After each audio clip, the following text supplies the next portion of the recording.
오늘 우리에게 주신 말씀은 데살로니가전서 5장 16절부터 18절 말씀입니다. 항상 기뻐하라. 쉬지 말고 기도하라.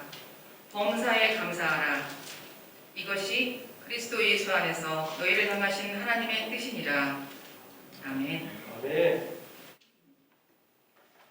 먼저 이렇게 단위에 서서 말씀을 전할 수 있는 기회를 주신 세상교회 모든 분들께, 교우 여러분께 진심으로 감사의 말씀을 드립니다. 우리는 신앙생활을 합니다. 신앙인으로서 신앙생활을 하게 됐죠. 신앙생활을 하기 때문에 대상이 있는데요. 그것은 바로 하나님이십니다. 그래서 신앙생활이 무엇이냐라는 것을 풀어보면 하나님의 뜻대로 하나님의 마음에 맞게 사는 삶이라고 할 수 있습니다. 근데 여기서 중요한 것이 있죠. 우리가 어떻게 하나님의 뜻을 알 수가 있을까요? 자연 만물들을 보면서 하나님의 뜻을 아는 사람도 있고, 또 개인적으로 기도하면서 응답을 받아서 하나님의 뜻을 아는 사람도 있고, 또 꿈이나 환상을 통해서 하나님의 뜻을 아는 사람도 있습니다. 이렇게 다양한 방법들을 통해서 하나님의 뜻을 알 수가 있죠. 그런데 중요한 것은 여기서 내가 중심이 되면 그것은 하나님의 뜻이라고 하기가 어렵습니다. 오히려 내 뜻이 더 반영되었다고 볼 수가 있겠죠. 그래서 하나님의 뜻을 정확히 알기 위해서는 하나님께서 가르쳐 주신 것을 알아야 되는데, 그것이 바로 성경 말씀입니다. 그래서 우리가 하나님의 뜻을 정확히 알기 위해서는 성경 말씀을 제대로 아는 것이 중요합니다. 우리는 하나님께서 자신을 가르쳐 주신 이 하나님의 말씀, 성경 말씀을 통해서 하나님의 뜻을 제대로 알 수가 있습니다. 성경에는 하나님의 뜻에 대해서 이렇게 말씀하고 있습니다. 가르쳐 줍니다. 나를 보내신 이의 뜻은 내게 주신 자 중에서 하나도 잃어버리지 아니하고 마지막 날에 다시 살리는 것입니다. 하나님의 뜻은 이것이니 너희의 거룩함이니라. 또 조금 넓혀서 하나님께서 원하시는 것, 그것도 하나님의 뜻이라고 할 수가 있습니다. 하나님은 모든 사람이 구원을 받으며 진리를 아는 데 이르기를 원하시느니라. 오직 주께서는 너희를 위하여 오래 참으사 아무도 멸망하지 아니하고 다 회개하기에 이르기를 원하시느니라. 대체적으로는 하나님께서 원하시는 것, 하나님의 뜻이 우리의 구원에 대한 것이다 라는 것을 알 수가 있습니다. 그런데 오늘 말씀도 보면 하나님의 뜻이 무엇인지를 우리에게 정확히 가르쳐주는 말씀입니다. 근데 오늘 말씀은 구원에 관한 것이라기보다는 현재 우리의 삶에 관한 내용입니다. 따라서 이 말씀대로 사는 것이 하나님의 뜻대로 사는 것이고, 이렇게 살아갈 때 우리는 바른 신앙생활을 한다라고 할 수가 있습니다. 먼저 좁혀서 살펴본다면 18절 말씀은 이렇게 기록합니다. 범사에 감사하라. 이것이 그리스도 예수 안에서 너희를 향하신 하나님의 뜻이니라. 따라서 범사에 감사하는 것이 하나님의 뜻이라고 할 수 있습니다. 그런데 여기서 조금 더 넓혀서 살펴본다면 우리가 너무도 잘 알고 신앙생활하면서 많이 들었던 말씀, 항상 기뻐하라, 쉬지 말고 기도하라, 범사에 감사하라. 이것이 그리스도 예수 안에서 우리를 향하신 하나님의 뜻이라고 할 수 있습니다. 여기서 중요한 것은 기뻐하는 것, 기도하는 것, 감사하는 것이 아닙니다. 물론 기뻐하는 것도 중요하고 기도하는 것도 중요하고 감사하는 것도 중요하죠. 하지만 여기에서 더 중요하게 봐야 될 것은 그 말씀을 수식해 주는 항상 쉬지 말고 범사가 더 중요합니다. 우리가 기뻐하더라도 항상 기뻐하지 않는다면, 기도하더라도 쉬어가면서 기도한다면, 감사를 하는데 범사에 감사하지 않는다면 그것은 하나님의 뜻에 맞는 삶이라고 할 수 없기 때문에 그렇습니다. 그래서 항상 기뻐하고 쉬지 않고 기도하고 범사에 감사해야만 그 삶이 하나님께서 원하시는 삶, 하나님의 뜻대로 사는 삶이라고 할 수 있습니다. 여러분은 항상 기뻐하십니까? 마스크를 쓰고 있어 기뻐하고 계시는지 슬퍼하고 계시는지 잘 보이진 않는데 지금 이 자리, 우리가 예배하고 하나님께 경배하는 이 자리가 기쁨의 자리여야 되는 것이 맞는 거죠. 아멘. 만일 이 자리에 있는 것이 기쁘지 않다면 우리 이 자리에 있을 필요가 없습니다. 그리고 그런 삶은 하나님께 항상 기뻐하는 삶이라고 할 수가 없겠죠. 항상이라는 말은 언제나 시도 때도 없이 변함없이 늘을 의미합니다. 따라서 항상 기뻐한다면 어느 때나 변함없이 언제나 기뻐해야 합니다. 지금 우리가 예배드리는 이 자리만이 아니라 이 예배가 끝난 후에도 집에 가서도 다투거나 화를 내지 않고 기뻐해야만 그것이 항상 기뻐하는 삶이라고 할 수 있습니다. 여러분은 그렇게 기뻐하는 삶을 살고 계시죠? 네. 그런데 기쁜 일이 항상 있을까요? 주위 환경을 돌아보면 또 우리가 우리의 삶의 현장을 되돌이켜 보면 마냥 기뻐할 수만은 없음을 알 수 있습니다. 특히나 요즘처럼 코로나19라는 정말 사상 초유의 어려운 상황 가운데서 경제적으로 또 사회적으로 여러 가지 많은 문제들을 가지고 살아가는 이 시대에서는 요즘에서는 더욱더 그렇습니다. 기뻐할 때도 있지만 그 기뻐하는 것이 순간에 지나지 않고 다시 슬퍼하거나 답답하거나 안타까워하는 그런 일들이 기뻐할 수 없는 시간들로 우리의 삶은 가득 차 있습니다.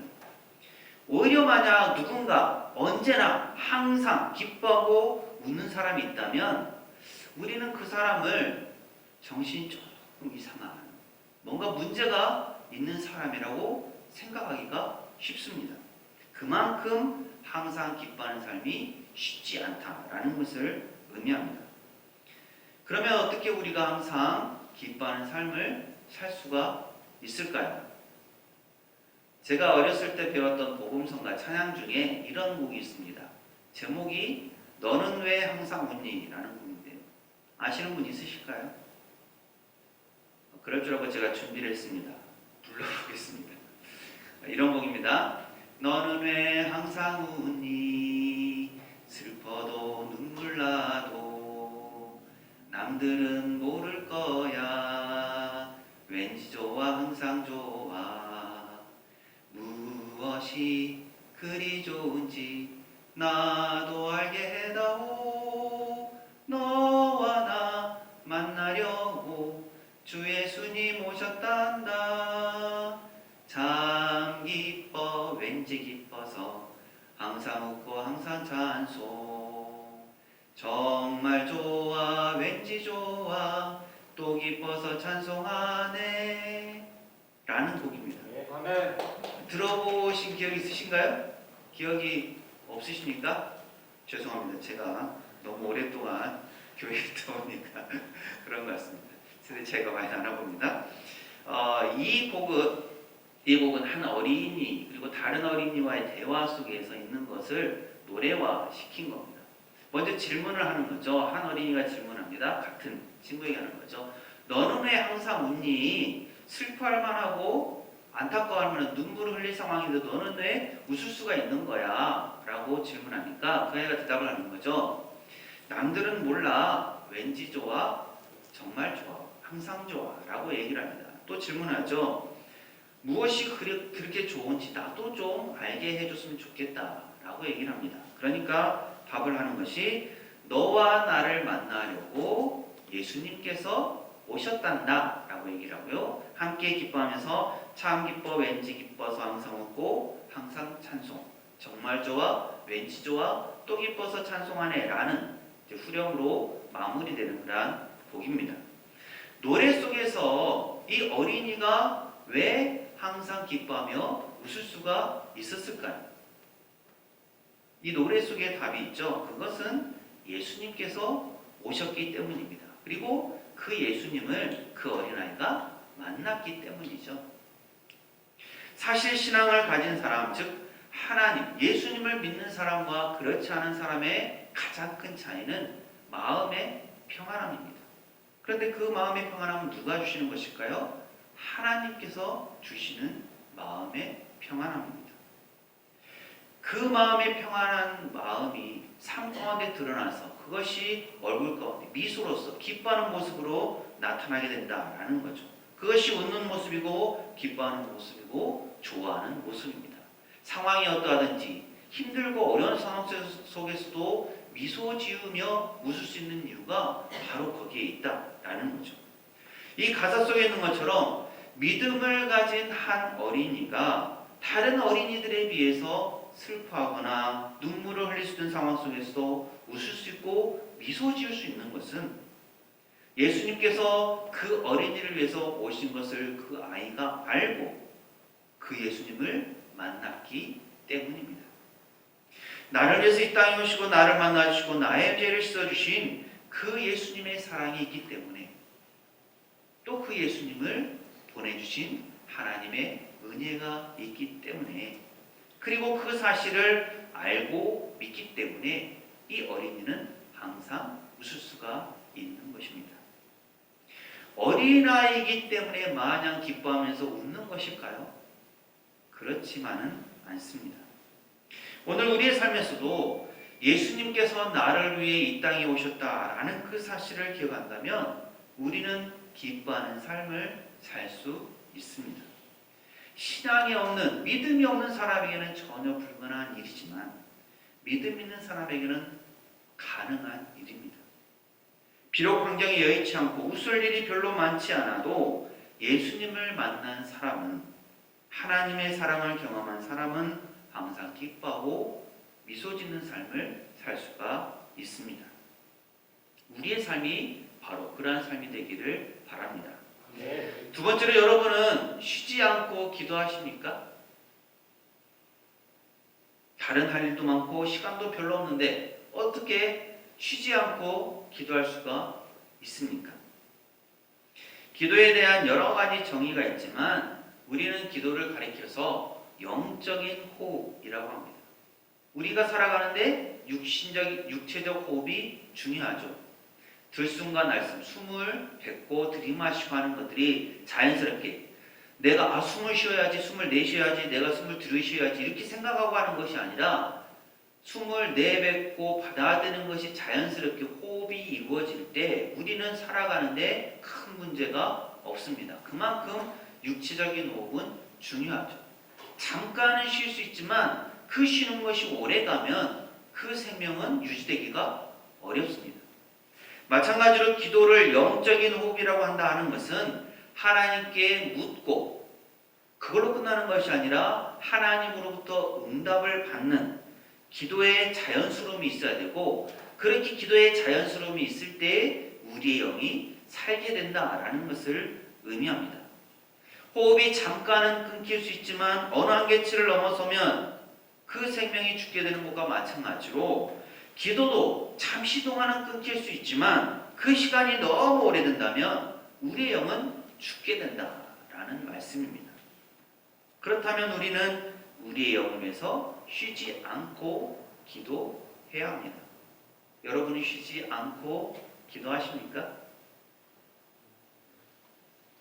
만일 기도를 우리가 어느 시간에 또 어느 장소에 가서 얼마 동안 기도를 해야만 한다라고 한다면 그렇게 기도하기는 쉽지 않습니다. 오늘 이 예배를 마치고 집에 가면 뭘 해야 될까요? 밥을 해서 식사를 해야 될까요? 아니면 기도해야 될까요? 쉬지 말고 기도해야 되는데 밥하고 식사하면 되겠습니까? 안 되겠습니까? 그런 것을 얘기하는 것이 아니다라는 거죠. 오늘 예배를 마치고 집에 가서도 다른 일 하지 않고 오직 기도만 하는 것이 그것이 쉬지 않고 기도하는 삶인가? 결코 그렇지 않다라는 얘기입니다. 우리가 그렇게 살 수가 있겠습니까? 사무엘은 이렇게 얘기를 했습니다. 내가 너희를 위해서 기도하기를 쉬는 죄를 범치 않겠다. 그러면 사무엘은 오로지 모든 시간 평생 동안 기도만 했을까요? 여러 가지 많은 사역들을 한 것을 우리는 성경을 통해서 잘 알 수가 있습니다. 뭐 다윗도 세우기도 했고 사울도 세우기도 했고 다윗도 세우고 여러 가지 제사도 드리면서 많은 일들을 하면서 이스라엘을 이끌었는데 그러면 기도하기를 쉬운 거잖아요. 그렇지 않다라는 거죠. 예수님은 또 어떻습니까? 예수님은 습관적으로 기도하셨다라고 말씀하고 있습니다. 예수님 그러면 다른 거 안 하고 오직 기도만 하셨을까요? 그렇지 않습니다. 제자들과 함께 말씀도 가르치셨고 이적도 베푸셨고 여러 가지 많은 일들을 하셨습니다. 그 가운데서 습관적으로 기도도 하셨다라는 거죠. 그러니까 원래 그 말대로 쉬지 않고 기도해야 된다고 하면 사무엘이나 예수님도 쉬지 않고 기도하는 것처럼 보일 수가 있다라는 얘기죠. 그렇기 때문에 우리가 이 말씀을 쉬지 않고 기도를 한다라는 말의 의미를 정확히 잘 알아야 된다라는 겁니다. 기도를 가리켜서 영적인 호흡이라고도 처음에 말씀드렸지만 다른 표현으로 하나님과의 대화라고도 얘기를 합니다. 우리는 기도를 통해서 하나님의 뜻을 알아가며 하나님의 뜻대로 사는 기준을 삼기도 합니다. 그래서 아침에 일어나서 우리는 이렇게 기도하죠. 하나님 감사합니다. 오늘 저에게 좋은 날을 주시니 이 하루가 주 앞에서 복된 삶이 되게 해주시고 주님과 통행하게 해주세요. 또 식사할 때도 기도합니다. 죄송합니다. 목이 좀 안 좋네요. 하나님 오늘도 저에게 귀한 음식을 주시니 감사합니다. 이 음식 먹고 힘을 내서 건강하게 잘 생활할 수 있도록 도와주세요. 또 자기 전에도 기도합니다. 하나님 오늘 하루도 하나님의 은혜 가운데 잘 지냈습니다. 이제 자는데 편히 쉬게 하시고 쉼을 잘 얻게 하시고 내일 아침에도 건강한 모습으로 아침을 맞이할 수 있도록 도와주세요. 그리고 나머지는 어떻습니까? 우리가 이렇게 정기적으로 일어나서 밥 먹을 때 3번, 물론 요즘 뭐 2끼 식사하시는 분이 있으면 2번이 되겠지만 기본적으로 3번, 아침에 일어나서 1번, 저녁에 자기 전에 1번, 그럼 총 몇 번입니까? 5번 기도를 하신 거죠. 또 밥을 식사를 더 4번 뭐 이렇게 하셨으면 더 많은 기도를 할 겁니다. 그럼 이거를 이렇게 하는 것이 쉬지 않고 기도하는 것인가? 그것도 아니다라는 얘기죠. 사실 우리는 언제나 또 어디서나 기도할 수가 있습니다. 무슨 말이냐면 우리가 일어나서 씻고 식사하고 외출할 때도 또 버스나 차로 이동을 할 때도 우리는 기도할 수 있다는 거죠. 하나님, 제가 이제 누구와의 약속이 있어서 어떤 모임이 있어서 가게 되고 외출하게 되는데 가는 동안 주께서 도와주시고 그 자리까지 잘 인도해 주세요라고 기도하면서 이동할 수가 있습니다.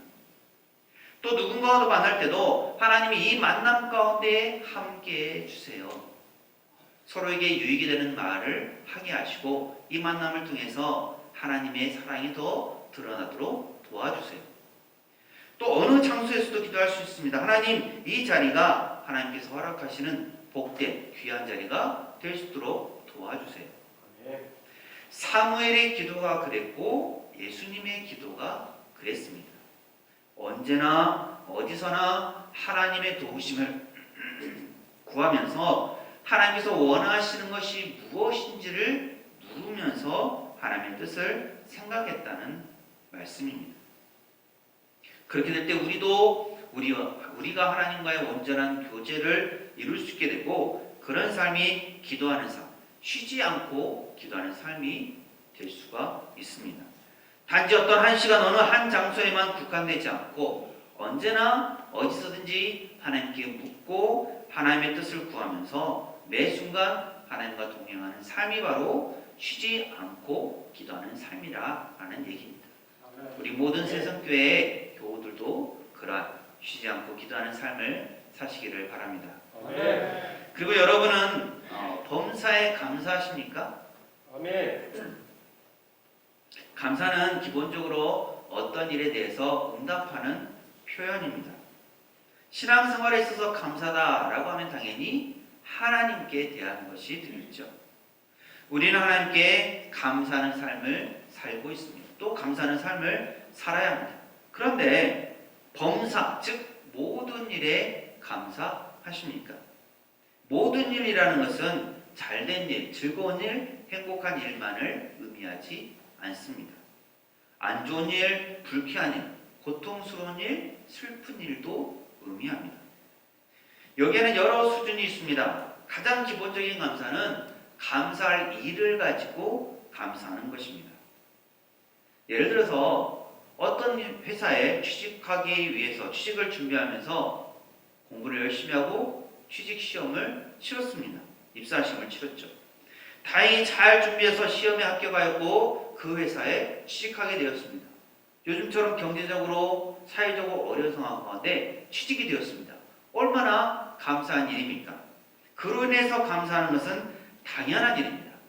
그런데 요즘은 이렇게 감사해야 하는 상황 속에서도 감사하지 않는 경우들이 있어서 문제가 되는 거죠. 이렇게 나에게 잘된 일을 가지고 감사한 일을 가지고 감사하는 것, 이것이 1차원적인 감사입니다. 그런데 그보다 조금 높은 수준의 감사가 있습니다. 예를 든 것처럼 회사에 들어가기 위해서 시험을 치렀습니다. 그런데 시험을 잘못 치러서 공부는 열심히 했지만 컨디션이 안 좋을 수도 있고 시험 문제가 그날 어려울 수도 있고 해서 회사에 들어가지는 못하게 되었습니다. 어떻게 하겠습니까? 슬픔의 눈물을 흘리기도 하고 불평, 불만을 쏟아놓기도 하고 또 누군가를 원망하기도 할 것입니다. 그런데 이런 상황 속에서도 감사할 수 있다면 그것은 고차원적인 감사입니다. 그리 아니하실지라도 그럼에도 불구하고, 즉 계획한 대로 일이 잘 풀리지 않음에도 불구하고 혹은 좋지 않은 결과를 얻었음에도 불구하고 감사하는 것, 이것이 바로 보다 높은 차원의 감사입니다. 그런데 그보다 조금 더 높은 차원의 감사가 있습니다. 예를 든 것처럼 회사에 들어가기 위해서 시험을 치렀습니다. 그런데 나만 시험을 치른 것이 아니라 내 옆에 친구도 함께 공부하면서 준비를 하고 시험을 치렀습니다. 결과가 어떻게 나왔을까요?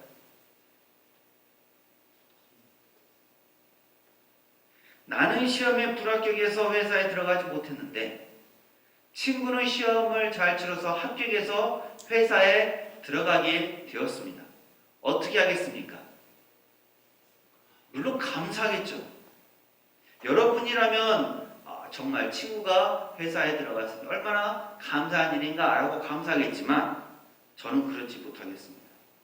속에서 화도 나고 친구도 뭔가 잘못되어가지고 취소가 됐으면 좋겠다라는 생각을 가질 것 같습니다.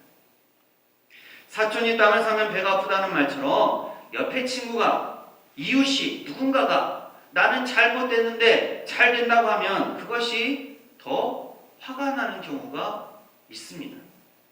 그런데 나는 비록 시험에 불합격해서 회사에 들어가지 못했지만 이 어려운 상황 가운데 친구는 다행히 시험에 합격해서 회사에 들어갔다면 이게 얼마나 감사한 일인가 라고 감사할 수 있겠습니까? 바로 이것이 더 높은 차원의 감사입니다. 나의 삶만이 아니라 나의 친구, 나의 이웃의 삶까지도 나의 감사의 범주 안에 넣어서 그 친구나 이웃의 좋은 일, 행복한 일을 가지고 함께 감사하고 기뻐할 수 있는 것, 이것이 바로 보다 높은 차원의 감사입니다. 이것을 오해해서 나는 잘 되고 내 친구는 안 된 것을 가지고 감사하면 이건 큰일 나는 거고요. 내가 비록 안 되더라도 내 친구가 잘 된 것, 내 이웃의 행복한 일을 가지고 감사할 수 있으면 그것이 바로 높은 차원의 감사가 되는 것입니다.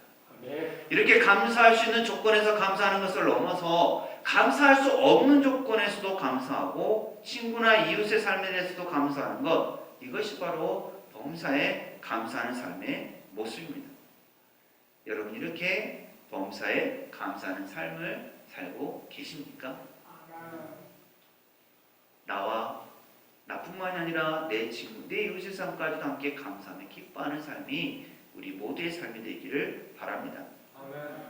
우리가 이렇게 하나님의 뜻대로 살기 위해서 항상 기뻐하고 쉬지 않고 기도하고 범사에 감사하는 삶을 사는 것은 사실 쉽지 않습니다. 그리고 어느 누구도 이렇게 살지 못합니다. 하지만 신앙인으로서 우리는 하나님의 뜻을 알기에 하나님의 뜻을 알기 위해서 노력해야 하고 또 하나님의 뜻대로 사는 바른 신앙생활을 해야 합니다. 에밀 브룬너라는 신학자는 하나님의 은혜와 우리의 죄에 대해서 이렇게 설명을 합니다. 마치 우리의 죄는 우리가 길을 가는데 그 앞을 가로막고 있는 바위와 같다라고 얘기를 합니다. 우리가 길을 가는데 그 앞에 바위가 길을 막고 있습니다. 어떻게 해야겠습니까? 물론 그냥 피해서 갈 수도 있고 하겠지만 계속 부딪힌다고 하게 되면 봐서 이 바위를 옮길 수 있겠다라는 생각이 하면 옮겨보려고 시도를 할 것입니다. 그래서 있는 힘껏 이 바위를 밀고 옮겨보려 하는데 생각처럼 잘 되지 않습니다. 바위가 꼼짝도 하지 않습니다. 혼자 힘으로 안 되니까 이제는 옆에 사람들을 동원해서 함께 이 바위를 옮겨보자라고 얘기를 합니다. 그래서 힘을 모아서 또 바위를 열심히 흔들어보고 하지만 꼼짝도 하지 않습니다. 이번에는 황소나 말을 이용해서 이 바위를 옮겨보려고 합니다. 그런데도 꼼짝도 하지 않습니다. 미동도 하지 않습니다. 그러다가 살짝 움직이는 것처럼 보이기도 합니다. 그런데 이것이 바로 우리의 죄다라고 얘기를 합니다. 우리의 삶에 터를 잡고 꼼짝도 하지 않는 바위 덩어리. 우리의 마음에, 우리의 삶의 한켠에 자리 잡고 있는 바위 덩어리가 바로 우리의 죄다라는 얘기입니다. 그런데 이것을 없애기 위해서 우리는 이것을 움직일 수 없지만 이것을 없애기 위해서 예수님은 이 땅에 오셨고 자신의 생명을 내어 주셨습니다. 우리의 죄가 얼마나 무거운지 하나님의 은혜가 얼마나 큰지를 우리는 여기에서 알 수 있습니다. 사실 우리는 우리의 죄에 대해서 가볍게 생각하는 경우가 많습니다. 여러분은 자신의 죄에 대해서 어떻게 생각하십니까?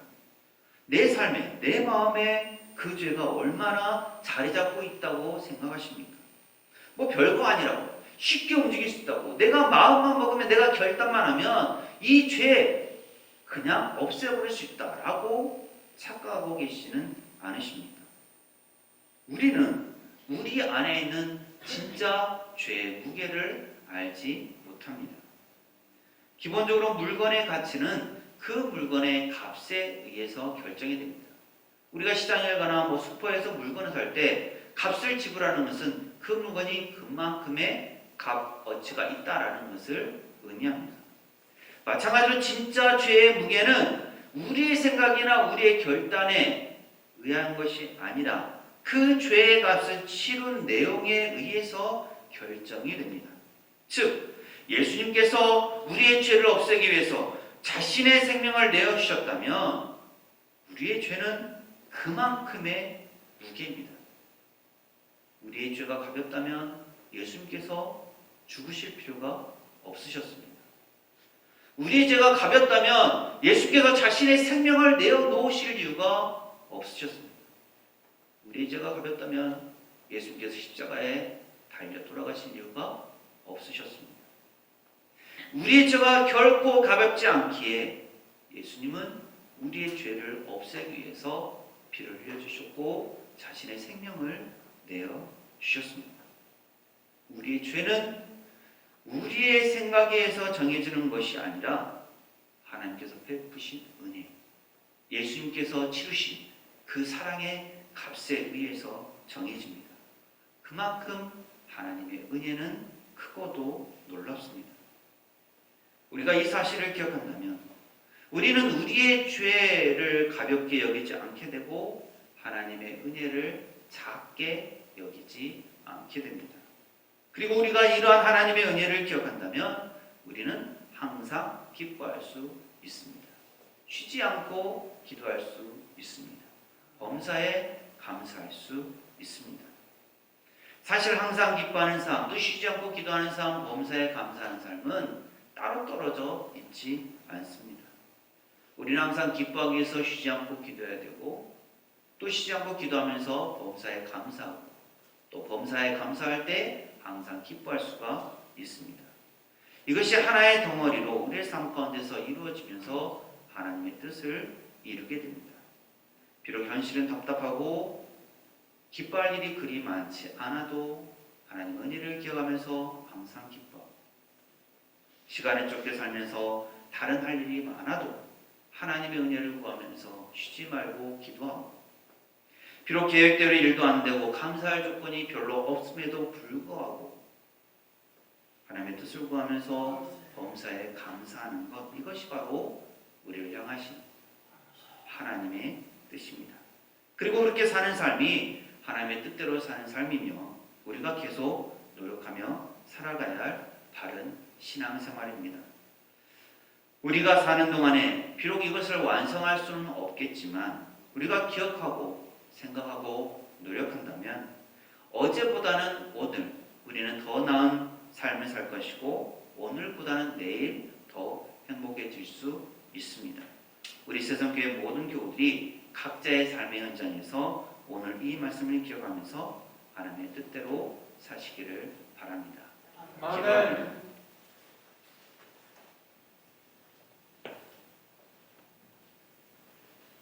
사랑의 아버지 하나님, 오늘 저에게 복된 날을 주시고 이렇게 함께 모여 예배할 수 있는 은혜를 주심을 감사드립니다. 또 저에게 귀한 말씀 주셔서 하나님의 뜻이 무엇인지 또 저희가 어떻게 하나님의 뜻대로 삶을 살아야 될 것인지 알 수 있도록 가르쳐 주심도 감사드립니다. 말씀에서 듣고 배운 것처럼 저희가 하나님의 은혜를 기억하면서 항상 기뻐하고 쉬지 않고 기도하고 범사에 감사하면서 하나님의 뜻에 맞는 하나님을 위한 귀업된 삶을 살아갈 수 있도록 인도하여 주옵소서.